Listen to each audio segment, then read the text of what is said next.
Welcome to today's session on application integration futures, the roadmap, and what's next on Windows Azure. My name is Karthik Bharti, Senior Program Manager in the BizTalk team. And in today's session, in the next 60, 75 minutes or so, we'll be talking about BizTalk, what's in its roadmap, our investments in on-premises, in Azure, and hopefully we'll be able to land the session with a bunch of demos as well. Before I start, just a quick show of hands. How many of you have heard about, seen, or been part of the TechEd North America presentation with the same topic? OK, that's a very small number. So that's good. So that helps me tailor the presentation. How many of you here are BizTalk users? OK, you're the right audience. How many of you are using BizTalk Server 2010 in your premise today, in your premise partner customers? OK, that's a good handful.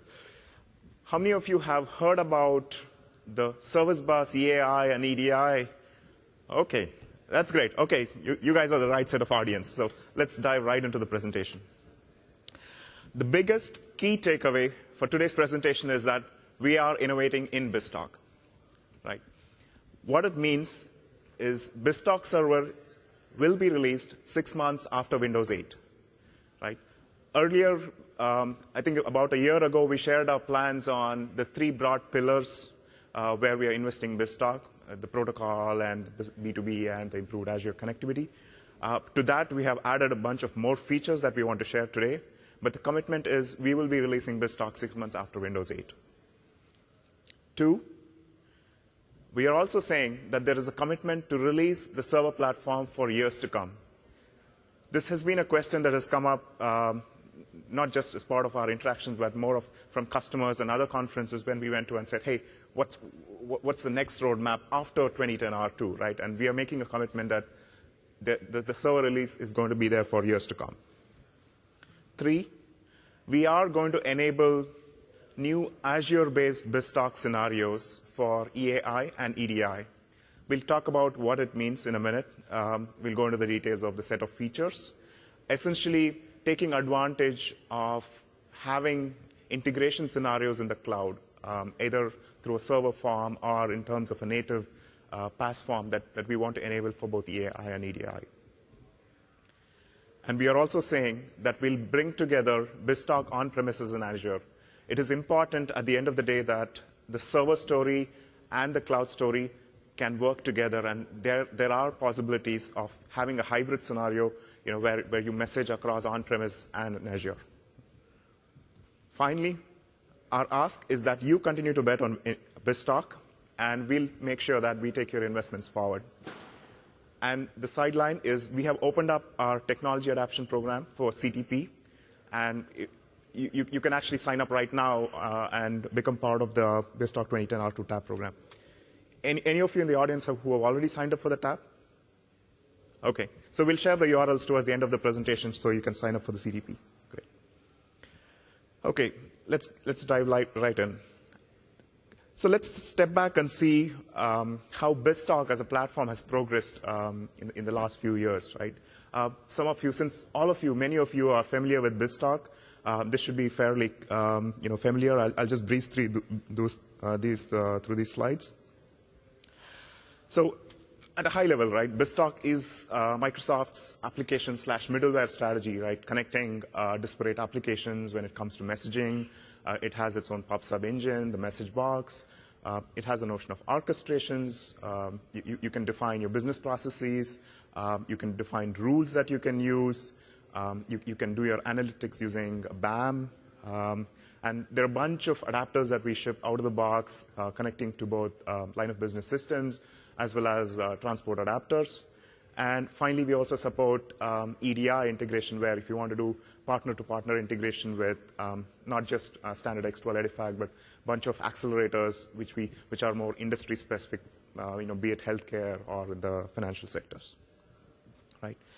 And it's not that from BizTalk Server 2010, which was, I think, around August of 2010, September of 2010, till today, it's not that there have been no investments, right? If you actually look at the bottom 3 boxes, we have actually delivered what are called cumulative updates roughly every quarter. And if I'm not wrong, BizTalk Server 2010 had a cumulative update, CU5, just released last week. And these cumulative updates are not just bug fixes, right? So we ensured that we added a whole bunch of DCRs. A good example is the HIPAA 5010 errata. This is something that the HIPAA CMS mandates that that every company that tries to do transactions with them move to the most recent platform, messaging platform, and we ensured that we delivered that as part of the cumulative update. A bunch of enhancements even around admin console perf improvements, more UI, and even the Visual Studio fixes that were delivered as part of the CU. The interesting part is there was also a survey. This is actually done by a third-party vendor. And the survey was with about 650 participants who used not just BizTalk, but also the other competitor products, the Oracles of the world, the web methods of the world, TIBCO. And the survey actually showed that BizTalk was the most popular product across all these competitor products. And not just that, BizTalk Server 2010 was the most popular platform when it comes to comparing the 2010 versus the other versions of BizTalk itself. That's a huge change from where we were like 10 years ago to where we are now, and the popularity of BizTalk continues to grow. And what we also saw that out of that survey, 79% of the BizTalk users have already upgraded to the latest platform, that is 2010. Again, this could not have been done. It's not a day's effort, right? So it's more of traditionally the server platform. We have invested in shipping a server release on a continuous basis every 2 to 3 years. Started off with BizTalk Server 2000, primarily a PubSub engine, did a bunch of Xlang messaging. Over time, it grew to somewhere in BizTalk Server 2006 R2 when we introduced a whole bunch of EDI features to where it is today as an RTM BizTalk Server 2010 platform, which has SFTP support, HIPAA, a bunch of new standards related to admin console, a bunch of mapper improvements, so on and so forth, right? And this is roughly with around 12,000 customers for BizTalk today. So that kind of shows the maturity and as well as the broad user base for a server product like BizTalk. So we kind of look forward and see how do we take these investments forward, like the pivots around how does Azure play into the whole story, how is the platform story as a server platform story evolving. So let's first look at what customers were actually telling us, right? This is more for feedback that we heard from customers. One, keep me current with the platform, standards and LOV changes.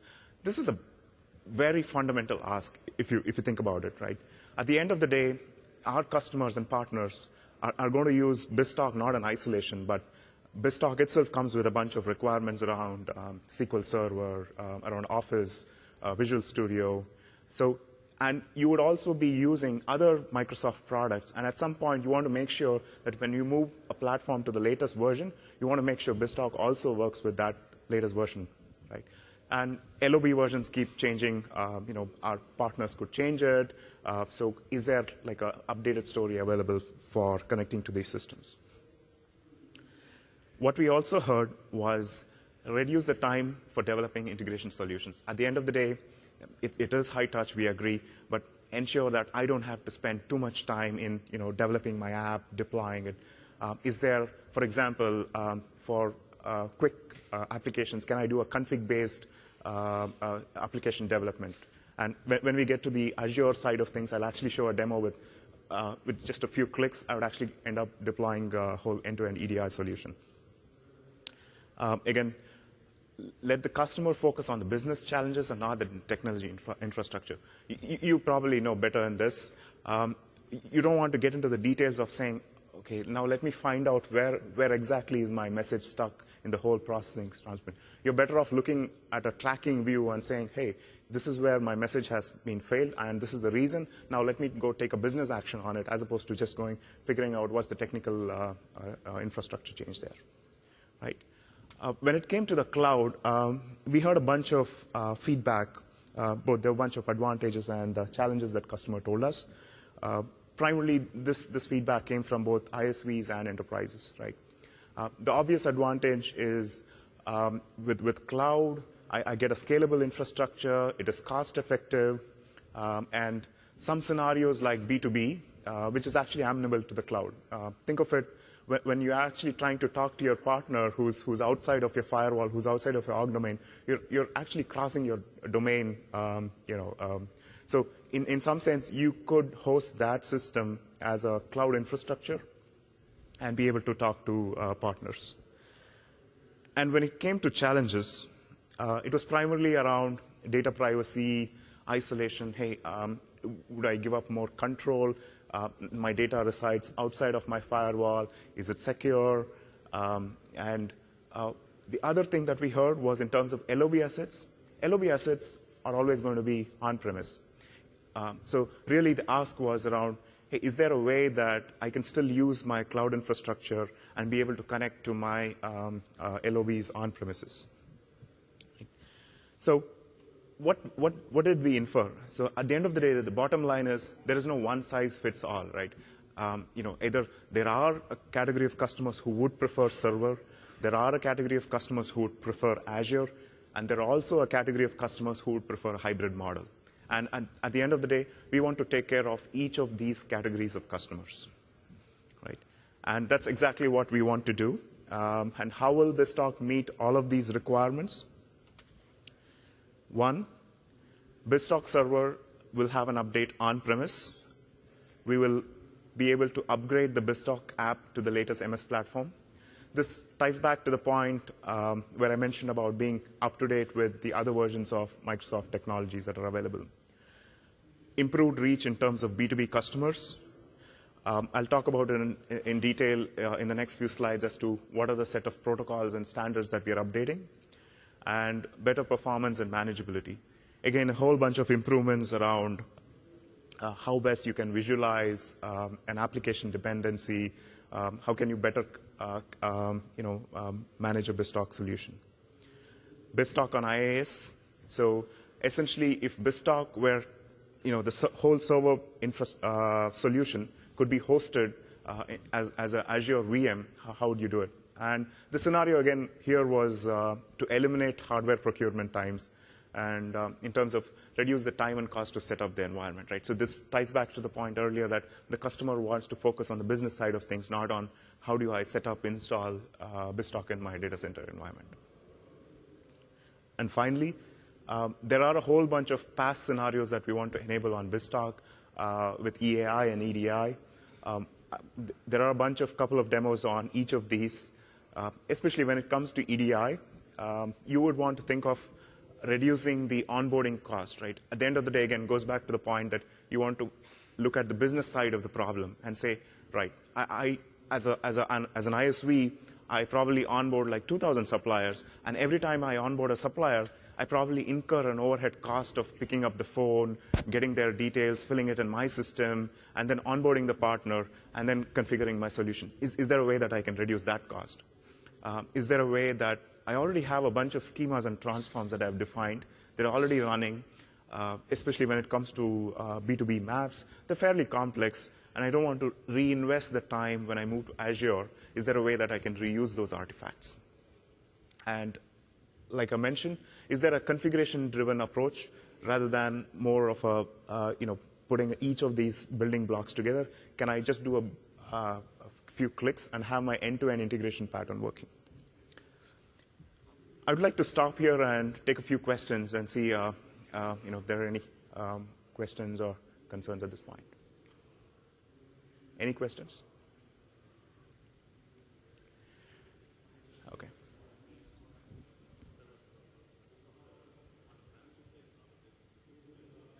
Okay. The question is, are there any base core engine features that we are changing in the BizTalk on-premise platform? So we are adding a bunch of EDI improvements that is essentially touching the EDI pipelines and the messaging platform. And we are also introducing support for service bus connectivity.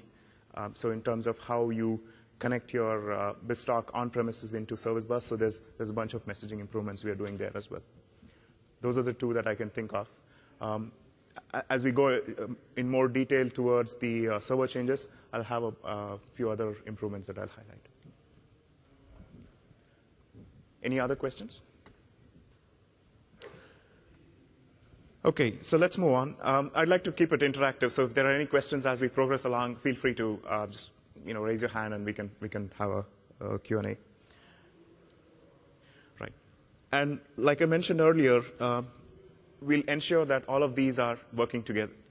So all of these refers to BizTalk server on-premise, the BizTalk server running in the VM role in Azure, and also BizTalk running in the PaaS native form for both EA and EDI. OK, let's move on to the first section, which is BizTalk server on-premises. So what are the feature enhancements that we're doing for the BizTalk server on-premise? The first one is the platform update. We will ensure that BizTalk server 2010 R2 is supported on Visual Studio 2012, Windows 8, the server platform, SQL Server 2012, which is already, I believe, an RTM, Office 15, and System Center 2012, which means you can take your MOM packs that you have and use them with System Center 2012 to manage BTS 2010 R2. 2, we are introducing a whole bunch of enhancements in terms of the standard support in B2B. So if you take a look at it, somewhere around BizTalk 2006 R2 was when we supported X12 standards up to 5030, and Edifact was still D05B. Right? What we have done is move the needle to the latest and greatest of what is available from the standards body, and X12 would support up to 6030. And if there are folks who are thinking about, hey, where is 6040 in the picture? That should be a fairly simple ask. We can discuss offline if that's something that you would need. And Edifact, whole bunch of standards all the way from D06 to D10B, bringing Edifact standards to the latest. HL7, we are introducing support for 2.5.1, which is more of a minor update. And we are also introducing support for 2.6. Again, if there are those of you in the audience who feel that there are other versions like 2.7, for example, we can always discuss that offline and see the requirement around that. And finally, in the financial sector, the Swift message pack, we will include the 2012 message pack, which actually goes out this year as part of the B2B update in the stock version. And finally, a whole bunch of improvements around performance. I'd like to highlight each of these. The first one is the order send port, the OSP scenarios. So the way OSP was designed is when you had multiple order send ports, the performance was, and you were to send a message that were to be fanned out to each of these.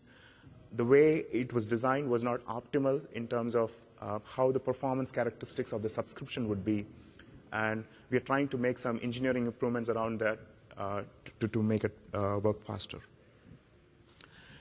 In terms of dynamic send ports today have a host handler, default host handler that gets associated, and you cannot change that default host handler.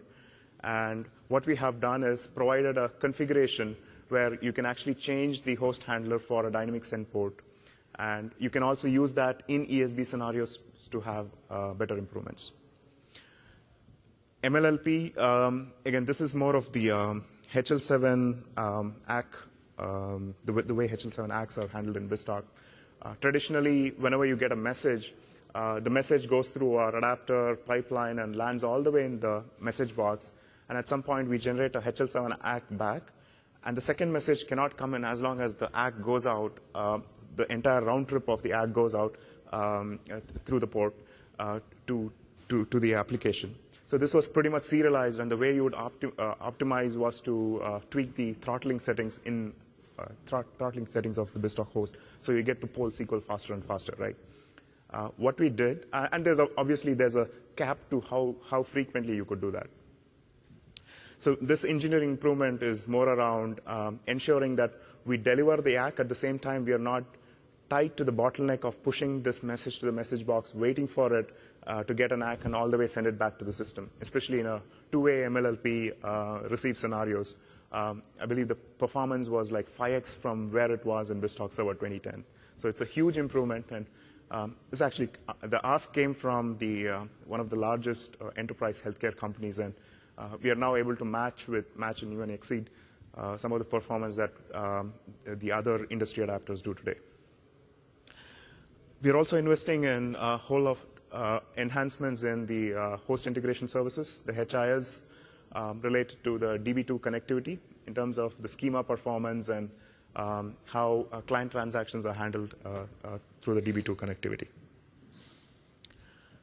Any questions on the BizTalk server feature enhancements? Okay, question.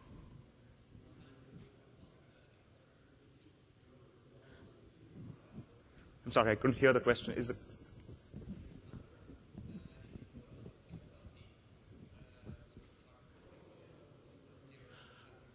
Right. Right now, the mapper in BizTalk supports XSLT 1.0. So the way it's lined up is we would need support from .NET Framework, which also supports 1.0 at this point. And so once we get the .NET support, we would look at building 2.0. Yeah. Right. So, okay, that's coming up in the next slide. The answer is yes.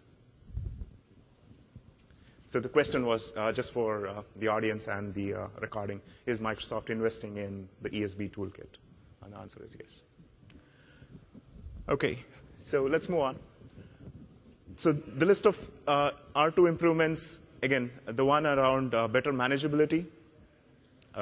So this one came as a feedback from our customers, right?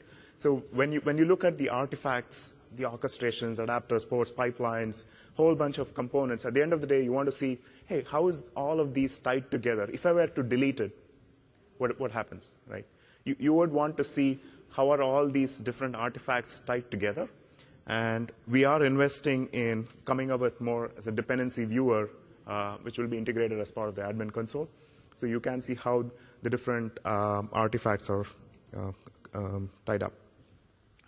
The second goes back to the gentleman's question. ESB toolkit that is actually out there today will be part of the BizTalk setup and product. So the whole integration that was now out of the box, you would install it outside. ESB is now being integrated into the BizTalk media, and it will ship and be supported as part of our platform. And in terms of HIS, administration of HIS will be done. It's being more made better by using a set of configuration XMLs. And finally, a whole bunch of improvements, again, in terms of the improved connectivity. And this was the section that I was mentioning earlier, that this wasn't part of the earlier announcement when we made about BizTalk Server 2010 R2. So the first one, we will consume REST services directly in BizTalk. Again, this was a huge ask from our BizTalk customers. And supporting REST services was, I think, the #1 ask when it came to, hey, what's the next feature that you would want to be supported in BizTalk, right? Today, we support consumption of REST services. We are thinking about how it would, what it would mean in terms of exposing a bunch of services in the form of REST from BizTalk as well. So the second part is still under investigation, but the first part is part of the product in 2010 R2. In fact, if you sign up for the tab, you should be able to see that feature light up. Simplified SharePoint integration experience. Right. So the way the SharePoint integration worked in 2010 was you would have to install an agent on each of the farms where you wanted BizTalk and SharePoint to talk to each other. So when it came to a large farms, right, you had SharePoint distributed across multiple servers. In some sense, it was challenging to go install that each time and maintain that version in SharePoint. So what we have done is we have done away with that design and moved to more of using the SharePoint client libraries. So now within BizTalk, you can actually interact with SharePoint with actually installing each of those agents in the SharePoint farms.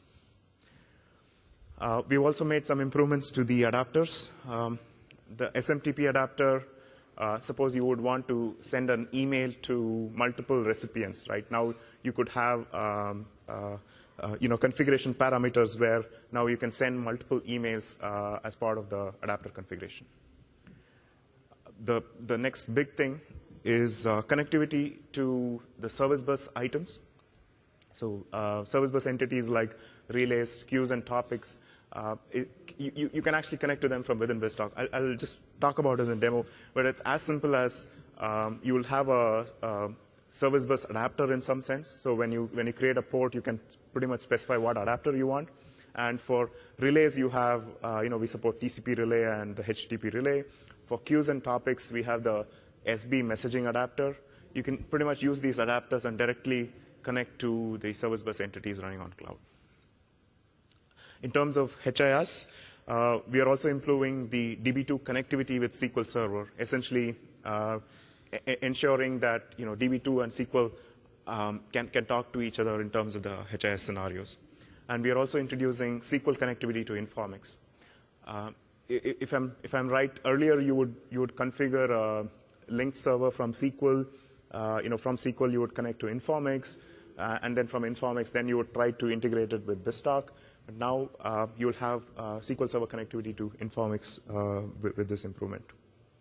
And finally, the CICS IBM transaction server, you'll have a HTTP client connectivity to Windows.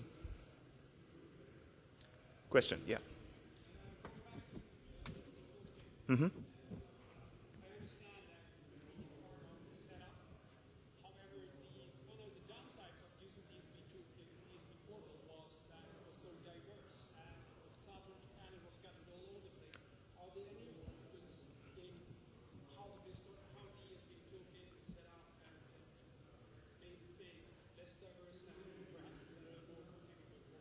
Correct. So there are actually three parts to it, right? One is, obviously ensuring that the setup itself is part of the BizTalk installation. So in terms of support, it is part of the BizTalk, and you don't have to look at it as a separate product.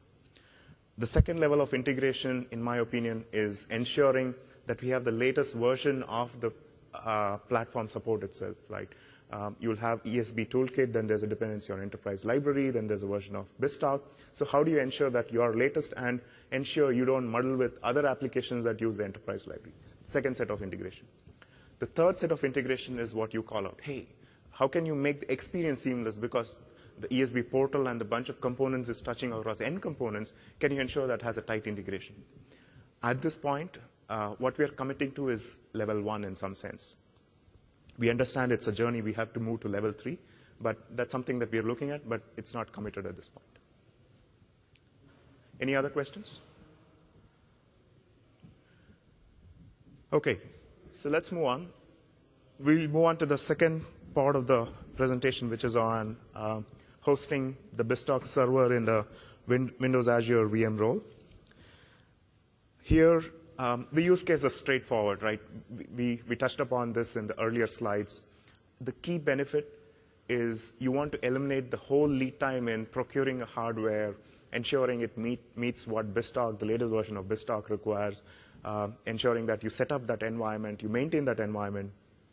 And in fact, installing and configuring BizTalk is like one of the challenges that you would incur when it comes to starting from scratch and all the way getting it to a point where you have a solution up and running, right? So is there a way that you can reduce that configuration and setup time?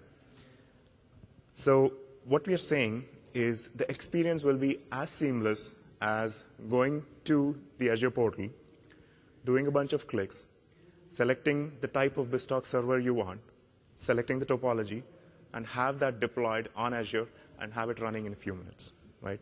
So this eliminates a lot of configuration challenges when it comes to getting a BizTalk server up and running. A good example is when we talk to enterprise customers, one of the use cases they mention is when you're running a test or a dev project, right? Typically, you would need a BizTalk server for anywhere between 3 to 6 months, right? And that would be for project 1. And once that project gets completed, you would obviously want to do away with that BizTalk configuration. And for the next 3 or 6 months, you would want another BizTalk configuration. Now, you are actually incurring that cost each time you want to go deploy, install, procure hardware, all of these, right? So can I eliminate that and have that available on the Azure environment running in a VM role, right? So this slide just talks about the whole process in more detail. So the box on your left is the customer data center, the one that you already have today with your own Active Directory configuration. So what you have on the right is the Azure data center, and the thin white line somewhere in the middle, marked 0, is the extension of your ADFS into the Azure environment. So we are using a technology called Brooklyn, codename Brooklyn, where you can extend your on-premise connectivity, and pretty much your VMs that are running on Azure are addressable in the same way as those of your on-premise environment, right? So in terms of quick steps, so step 1, you would just go into Azure portal. You would just say, I want to create a new VM. You would select BizTalk, and then you would choose the appropriate server topology.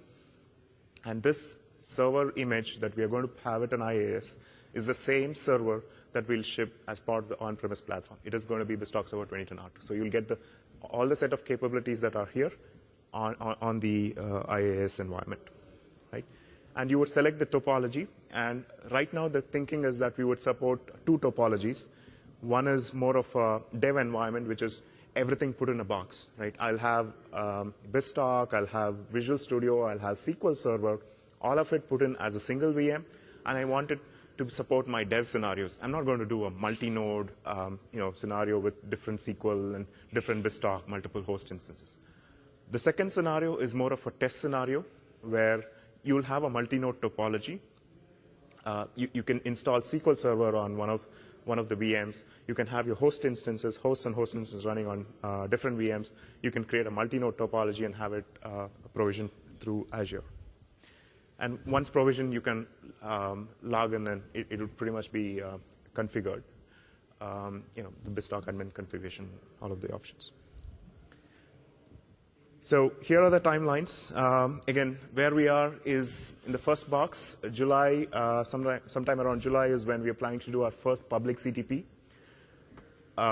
Again, in October, we are planning to go to the beta mode, and RTM is, like I mentioned, Windows 8 plus 6 months. So where we are right now is we have opened up the tap registrations for the upcoming CTP. So feel free to just sign up. The URL is towards the end of the deck. Feel free to sign up. And pretty much every week we look at the set of customers who are signing up for the tab, doing a screening, and getting back to them and ensuring that they get to try out the latest bits. Question? Yes. Right, that's Windows 8 Server. So as you can see, it's pretty much a very packed schedule, and for the set of improvements that we're doing, it's pretty aggressive, right? So we're just doing on-premise, and there are a bunch of improvements for the VM, and in a few next slides, I'll also talk about the past scenarios. Any questions at this point? Yeah. Sorry? Okay, so the licensing question is open at the moment. So we're thinking about different models, if it's going to be a pay-per-use or if it's going to be upfront licensing. All those are valid options we are considering. If you have feedback on any particular approach, feel free to get back to me. My email alias is in the slide.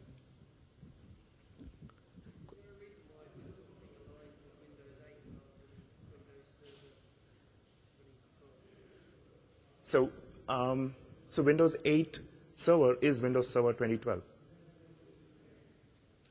Okay, so we want to ensure that it's aligned to the latest version of Windows as well. So again, I need to confirm on what their branding is, but if it's Windows Server 2012, it will be aligned to that. Any other questions? Yeah.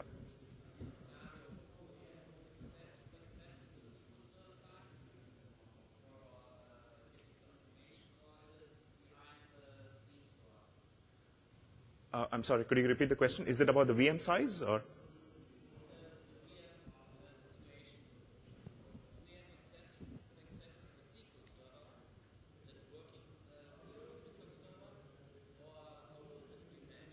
Oh, okay. So in terms of the IaaS scenario, the SQL Server is pretty much running on the VM. If you consider a dev box scenario, the SQL Server is just running on-premise, and you can remote into that VM just like any other virtual machine. So you pretty much have access to all of the SQL Server technologies and tools that they have to offer. Even in my demo, you can see that I log into the Azure IaaS VM with BizTalk, and pretty much everything is available for SQL. Any other questions? Okay, let's move on. So we'll talk about BizTalk Pass, the third part of the session. So what we're doing here is providing a native PaaS platform. We call it the bridge. The EAI bridge essentially is intended to reduce the impedance mismatch as a message comes in and goes out, right? So the bridge itself is divided into a set of stages, and each stage has a particular function. For example, it can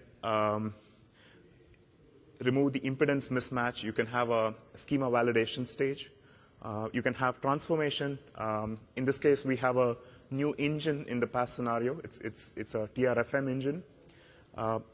Just a quick 2-minute. The engine in the long term is intended to support not just XSD, XML to XML scenarios, but we're planning to target any-to-any messaging, right? You can take two C# objects and try to do a transform in between.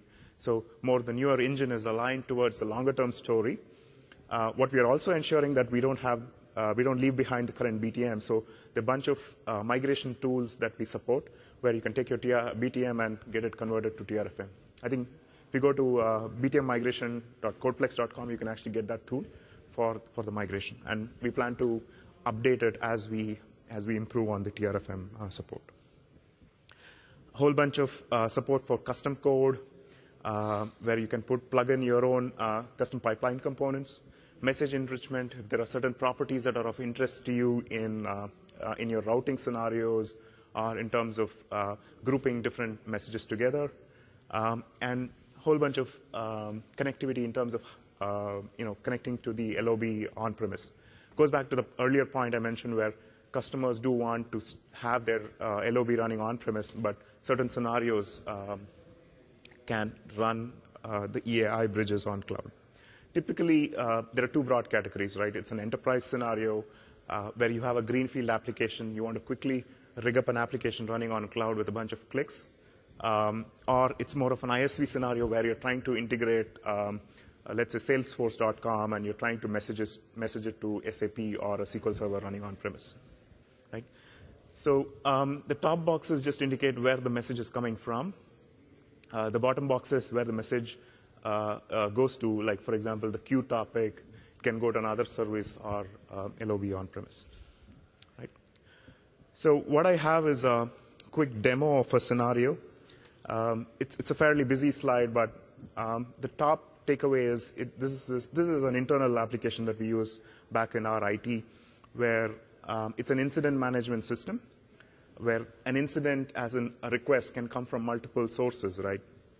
It can come from phone. The partner may already have a file with the request. It's a flat file. It may be an XML file, and it might come via FTP. It's a different transport, and all of it converge to a bridge, an EAI bridge that's running on cloud.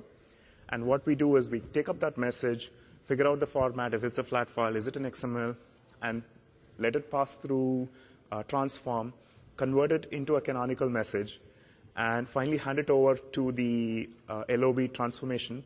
And the LOB relay will push that message into the on-premise system, SQL. And now our backend IT can look at the incident that's come into their SQL Server using their UI, and then continue the processing, right? So let's quickly take a look at how this system would be configured in the new environment today with EAI.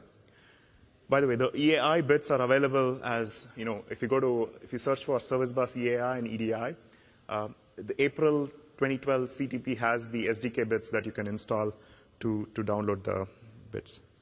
So once you download the bits and install, what you'll have is, as a developer, you'll have an integration with Visual Studio.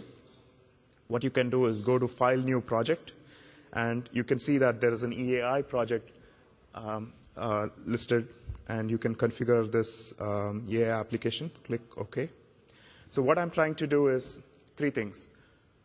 Take a message from FTP, transform it to my LOB, push the message to SQL, right? So the first two components are actually running on cloud, and the SQL server to where the message goes through is actually running on my laptop at the moment, right? So what I have done is I have a SQL server. It has a database instant management demo with incidents. It's a fairly simple table, right, with a bunch of product ask and the customer ask flattened into just one row in a table, right? So at the moment, there are no rows, right? So I'm going back to Visual Studio, and you can see that what I have done is I have configured my Service Bus Connect. So this is a feature that you will get from the Server Explorer, the one on the top left.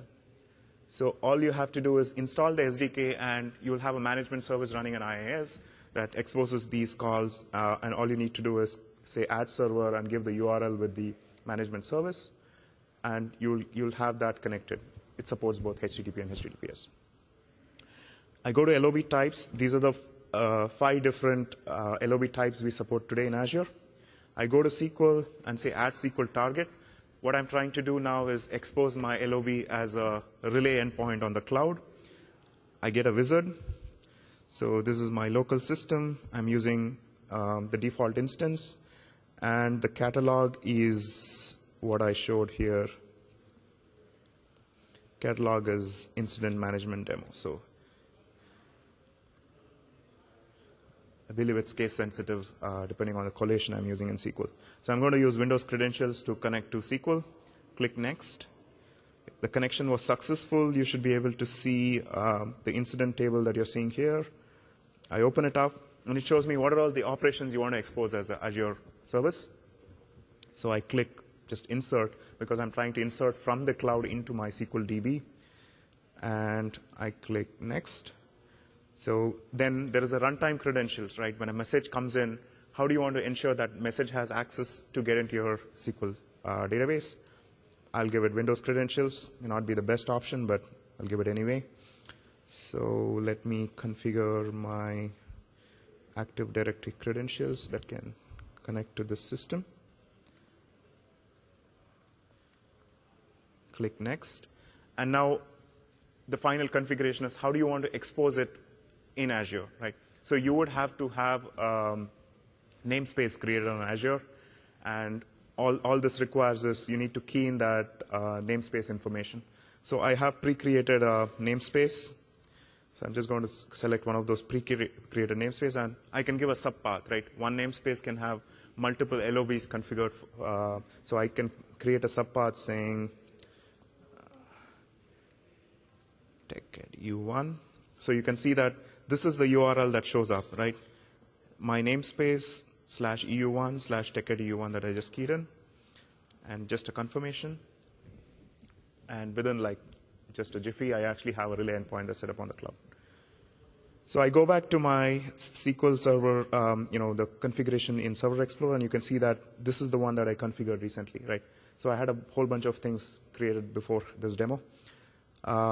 And all of these point to that same, these two point to the same table, and this is to another different table, right? And by default, it is an enabled state. So now that I've configured SQL, I need to go to the second part of the problem, lay these out in my configuration. So what I'll do is I'll go to Toolbox, a whole bunch of items on how I configure a bridge connected to a topic, queue, a relay, and a source. So let me quickly configure an end-to-end application, right? So I need a bridge. I need FTP. I also need my Server Explorer. Notice how I just drag and drop directly from my Server Explorer and drop it. It says that the namespace should be the same, so I click on the surface and ensure the namespace is the same as the one I configured that LOB to be running under. Now I drag and drop it here, and there I have it. Then I can click on Connections, connect FTP to one-way bridge. So I'm receiving the message on FTP, and once I process the message in FTP bridge, I need to push the message to MySQL server, right? This is the Uber configuration, right? Now, what I need to do is just go fine-tune these settings. So I'll click on FTP, and I need to key in my username, password of my FTP server. So let me do that quickly. So this is a public, demo. So that's URL. I have a user. I have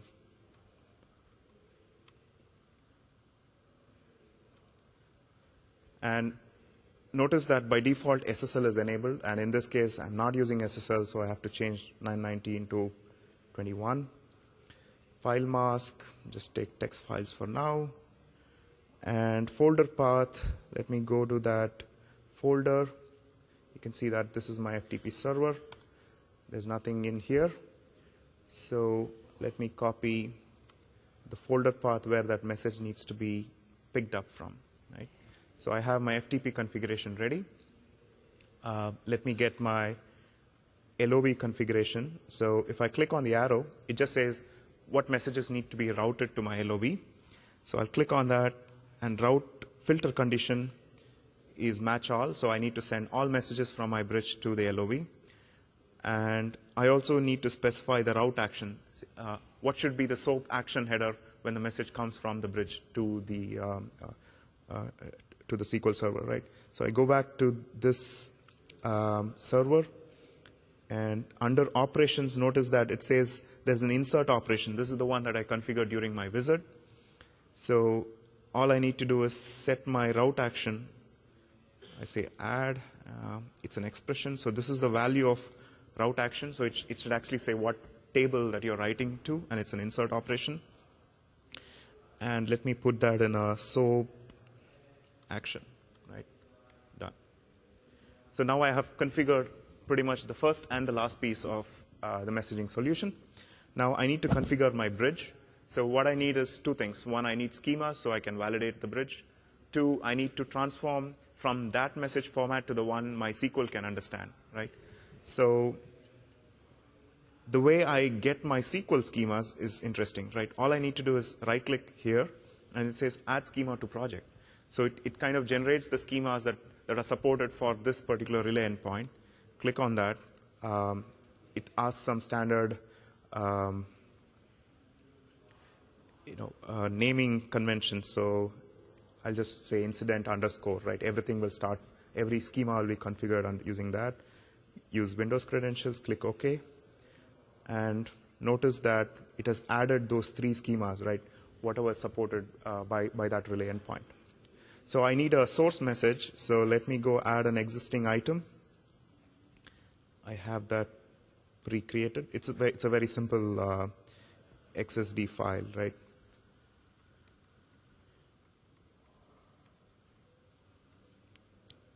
It's a source file, and I also have a XSD file. Let me also go ahead and add the transforms so that I get to configure the end-to-end solution. Because I generated my XSD with incident underscore, the first time I open my transform, it would complain. So all I need to do is just point it to the right schema. So I choose the source schema, which is incidents. And it's an insert, not a response, because it's one-way bridge.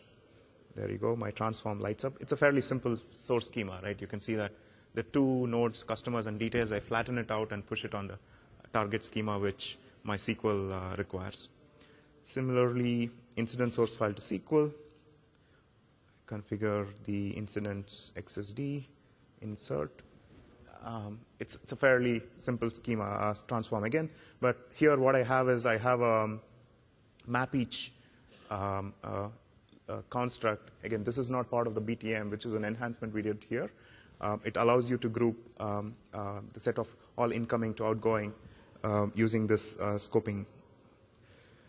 So I have my bridge configured. So I go back to my original flow. I double-click on my bridge. I need to say what are the incoming message types. So all these smaller boxes are the different stages of the bridge, right? So I get to validate, enrich, transform, and again, promote after a transform, another enrich. I can enable or disable each stage through the properties window. click on add message types. Let me say it is source flat file incoming type. I can also have a XML incoming type. And for both these schemas, I have validation turned on. I'll go to transforms. In the properties, I need to choose. So whatever is there in my solution explorer and matches the incoming message types are listed here. So let me go ahead and select both these transforms. Click OK. Save the file and come back. So I'm pretty much done with the EAI configuration. I'll build it.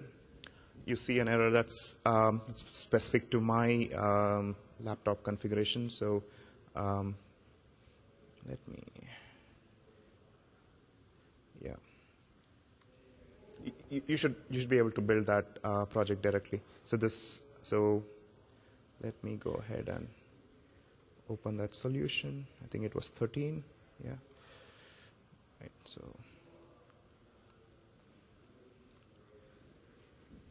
Okay. So I need to close all my Visual Studio instances actually to make it work. It's hardly going to take.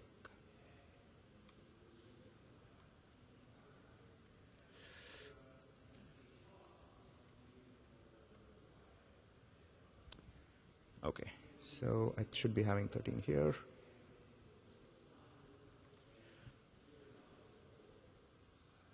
Okay, so there you see build succeeded, and output window says that 0 failed. And so the next step is to actually go ahead and deploy. So what will happen is all you need to key in is now give your credentials of your Azure namespace, because this bridge is going to be running on Azure, and you will have the bridge deployed. Because this is going to take about 5-10 minutes, what I have is a pre-created bridge configuration. Let me go ahead and open this one. This is the same project. It's just that I have deployed this configuration. If you go to click on the bridge, this is the runtime URL. So you can actually open up browser and click on the namespace, and it says an error message because that service bus expects a token as part of the request, and that's not in this configuration. So I know that the endpoint is working. So all I have to do is drop a message into my FTP folder, and again, this is empty, and the message should come up. So let me go ahead and copy a message. I'll copy flat file and XML. If you look at my FTP source configuration, the file mask is only star.txt, so it's going to drop. It's going to pick up only the text file. This is actually a live demo, so I'm pasting this file on some FTP file that's running on Azure. This FTP is running outside in a different domain, and what will happen is FTP adapter that's running on Azure has a poll interval, so that's going to look at the default poll interval is 60 seconds. So it's going to look at this message, pull the message out. So at some point, this message will go away. Okay. So it'll go through the pipeline. It'll go process, get transformed, get into the LOB format, push into the relay endpoint. Now, if I come back to SQL, there you go. So you have the two queries, two incidents that were actually added to my on-premise system after the message actually went on cloud. So.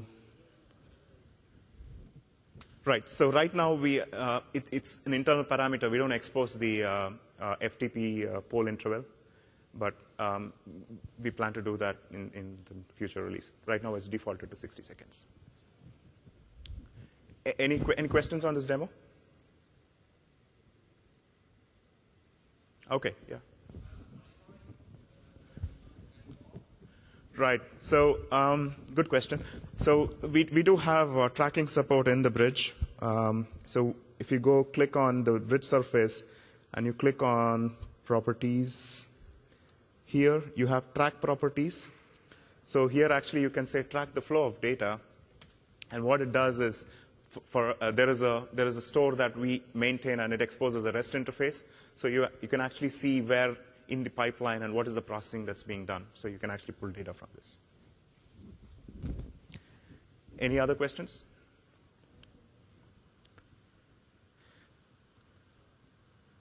OK, so let's go back to the deck. So this is the scenario that we saw where the messaging is being taken from the client all the way to the on-premise LOB. The second part is the EDI service. Again, this is a PaaS service that's running on Azure. The scenario is fairly straightforward, right? There are two partners in different domains, and there's a bridge that's trying to reduce the impedance mismatch between the two. One could do non-EDI. They could do XML, even actually custom formats like QuickBooks or PDF. The other partner might just be doing EDI for order processing scenarios, for example. Like, think of it as a supplier-retailer scenario. The retailer is someone like Walmart. They enforce X12, AS2, and there is an ISV or an enterprise who manages the EDI solution to and connects to the service bus queue topic, bridge, or even sends a message to an on-premise endpoint. The interesting part is the on-premise system can actually be BizTalk server on-premise, right? So you can actually talk to your partner using whatever AS2, FTP, HTTP protocols, pass the message, create your agreements, transformation, processing, do the hybrid connectivity, and all of those, and actually push the message to, let's say in the demo case, I'll be pushing the message to a queue, and the queue can actually be pulled. The message can be pulled and processed by BizTalk server. So you can actually have a hybrid story with both the PaaS and the server on-premise systems. So the scenario in this case is fairly simple. You have two partners at the bottom of your slide, Northwind and Conteso. Northwind is, so Conteso runs, actually, I think the text should be flipped. It's Conteso, which is running the EDI app. Conteso is the partner that you're talking to. Conteso will send you a purchase order message, an RFQ, EDI 840 message. The message passes through and comes to a bridge that's running on the cloud. It's a flat file, EDI 4010 840. It goes through the bridge, gets transformed into an XML. And what we do is we push that message into a service bus queue. And like I said, the order management system is actually a BizTalk server on-premise system. It pulls the message. So we have the service bus messaging adapter, which can talk to Azure queues, pick up the message, run it through an orchestration, do the business logic on-premise, and then forward the message to SQL Server. So that's the second demo we'll be looking at. Everyone clear with the scenario? OK. So let me go back to my demo machine. I don't need this. So let me first quickly launch the portal, right? So this is the EDI portal. Like I said, in an EAI scenario, I started with Visual Studio because it's my developer experience. When it comes to EDI, it's more of an operator-driven experience. All I have is the portal. With a set of few clicks, I have my agreement, and the pipeline gets automatically deployed underlying, right? So how many of you have used the admin console, partner-based agreement-based management in BizTalk? OK, very few. So it's fairly intensive, right, in terms of the amount of data you need to fill in. Unless you know the intricacies of the protocol, it will be hard to configure each of those settings and have EDI up and running. So let's see how it happens in the newer world, right? All I have is I need to know who my partners are. Click on Add Partner, and I just key in the name of the partner. And say if it's managed or not. Manage if the person who's being hosting the bridges. Click Save. It takes a couple of minutes, and I have my partner created, right? So in the demo scenario, I have Northwind and Conteso as my two partners. I click on Agreements, and this is the agreement between the two partners, right? Conteso and Northwind. So I click on Create Agreement. Create a name of the agreement.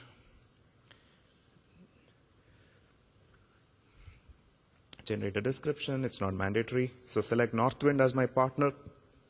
He's the one I am running the pipeline for. Click on Conteso and click on qualifier. Again, these are specific to EDI saying, hey, what should be the identifier that's part of that message? So let's call it Northwind. It's any text. So because it's it's mutually defined, this is a field in the message, so I can give pretty much a custom field. I can enable tracking. I can also enable archiving. Archiving is now natively supported as part of the bridge. I'll click on archiving and tracking, click continue. And I get to define my send settings and receive settings. If I were to receive a message from my partner, what should I do before I process? And similarly, before I'm sending a message to my partner, what are the end things that I do? So it's fairly intuitive, right? So receive settings, I receive it on some transport from my partner, have a protocol where I go manipulate my EDI settings, transform, and then route the message, right? So this is the URL. Let's assume that this is the URL that your partner says he's going to send messages on, right? You gave this URL, let's say, over email. It's pre-generated because this is hosted on Azure. It's HTTP, FTP, AS2. In this case, I'll choose HTTP. Protocol, all I need is just two things. So for the folks who already configured this using the admin console, none of the settings are exposed. They are here if you want to configure the advanced settings. But by default, all you need is I am sending an EDI 840 message, and it tells you what standard or what format that you already selected, right? I go to transforms, click add, and this transform was, by the way, uploaded. This is the same transform that we saw in Visual Studio, so it was a TRFM file that I earlier uploaded, and I'm selecting that transform. Route, I need to actually route this to a queue. So what I'm going to do is I'm going to go to portal.appfabriclabs.com, clicking on service bus. And earlier I had created a namespace, and that namespace I had also created a queue. So let me go ahead and add that queue. I think I have the name here. No? Okay, I'll have to wait. Oh, yeah, okay. So I go to my subscription. I have my test, and I have my queues. And, okay, this is the one that I'm going to use. Queue, order. Yeah, let me copy that so I get the naming right. If you want to add another queue, just click on queue and say new queue. You can always create a new queue running in your namespace. So I say route that message into a service bus queue. Add that queue in there. And what happens if the message is failed? Push it to a suspend endpoint. This is another service you would be hosting, and if there's a in that namespace, and if there's an error, automatically messages would be sent to this endpoint. So that's my receive settings. Send settings, someone pushes from premise into my inbound URI. I transform the message. I can also batch messages. EDI batching is fairly common for WAN scenarios, or scenarios where you want to optimize on cost or size or even duration, where there is a small window where Walmart can accept messages over a weekend. So some of those can be configured through batching. And protocol, again, on the send side, all you need is a schema. I'm just going to use the same receive side schema for the purpose of the demo. Transport, how are you sending the message to your partner? Let's say this is my partner URL. This is something that the partner will give you saying, hey, give me messages on this URL, right? And if that fails, do you suspend any message? Click on deploy.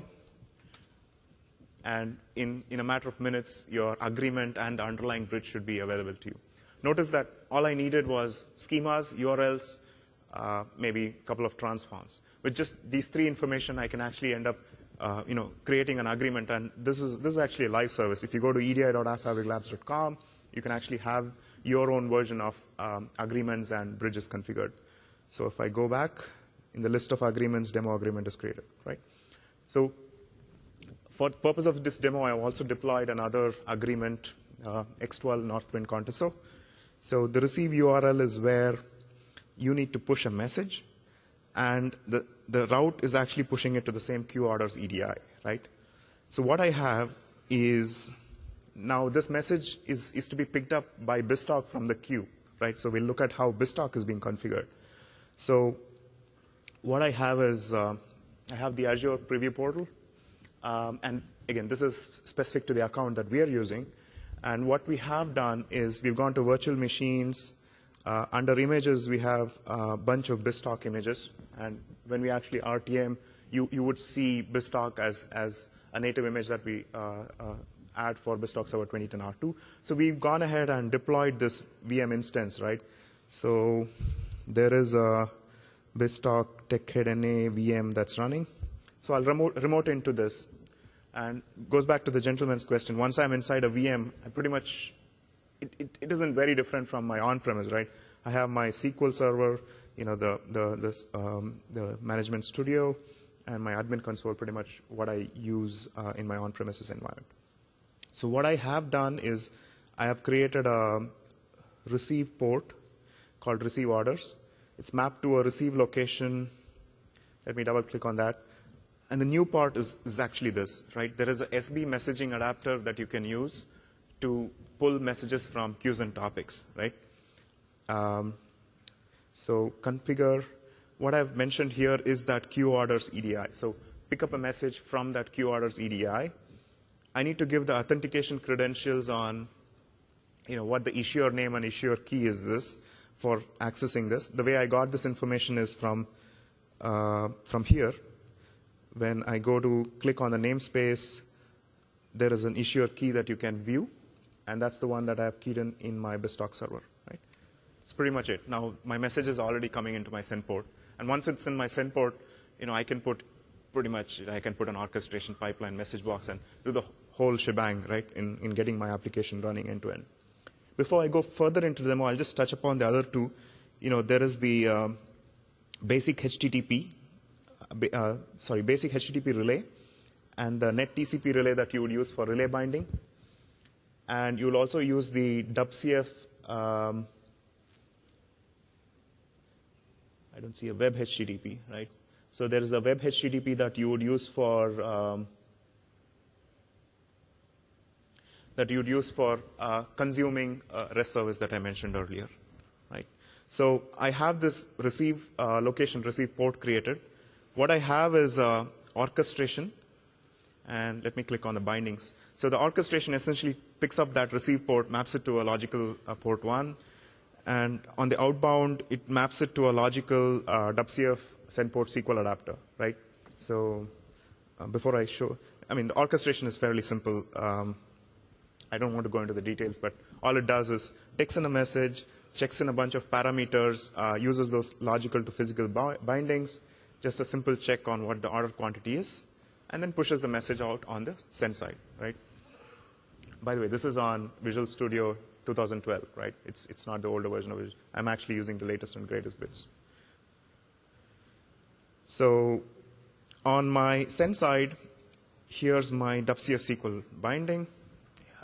Nothing difficult. So what it does is it just uses demo DB. It uses the SOAP action as DBO sales order insert.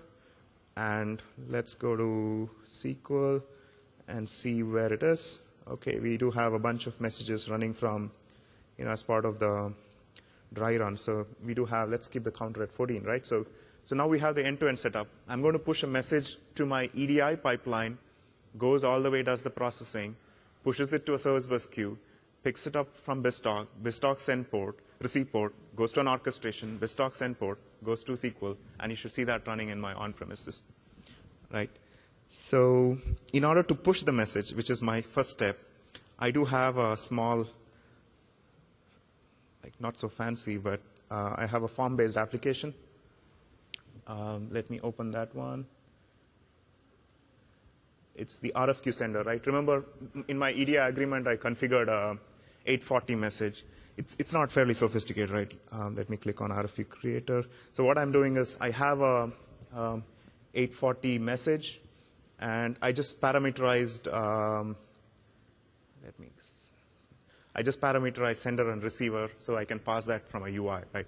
And in my app.config, I have specified the receive URL of my bridge, which can route it to the topic, and given the namespace credentials. Control F5. I have the fancy app. So let me say the message is being sent by Conteso to Northwind. Let's say name, email ID. You're sending an RFQ today.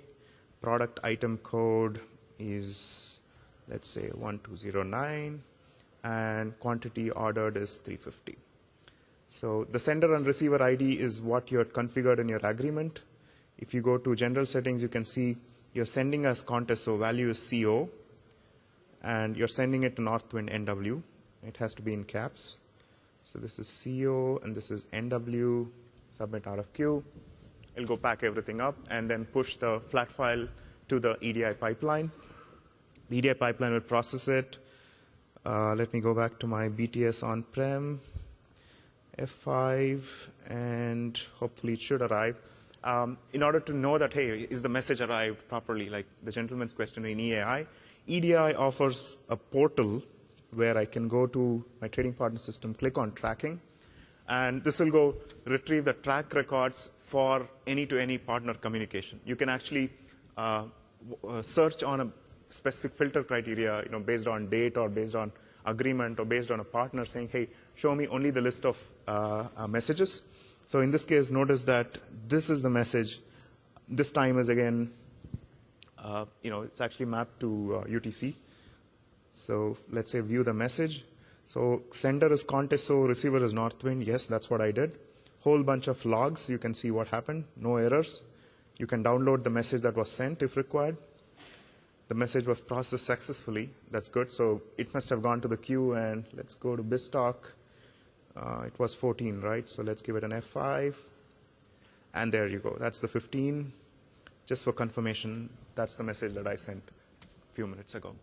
So now you have an end-to-end system where I have actually processed the message from my partner to cloud, to queue, to on-premise BizTalk, and to SQL Server. So at the end of the day, it's always a hybrid scenario, and you can make both PaaS, IaaS, and BizTalk Server work together. Question? Correct. So this is the same REST interface that I mentioned earlier. So this is also available in case you want to build an analytics on top of that. That will be available as a REST interface. Correct. Yes. Any other questions? Okay, yeah. I'm sorry, could you please repeat? Yes, so the question is how about specializing the EDI schema? So the set of changes that you would do for the BizTalk server on-premise for customizing the schema, all of those are supported in the Azure part as well. So you can do customization the same way. Question, yeah.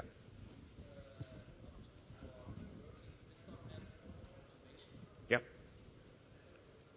So are you saying, is it possible that I can convert the BizTalk BTM to TRFM?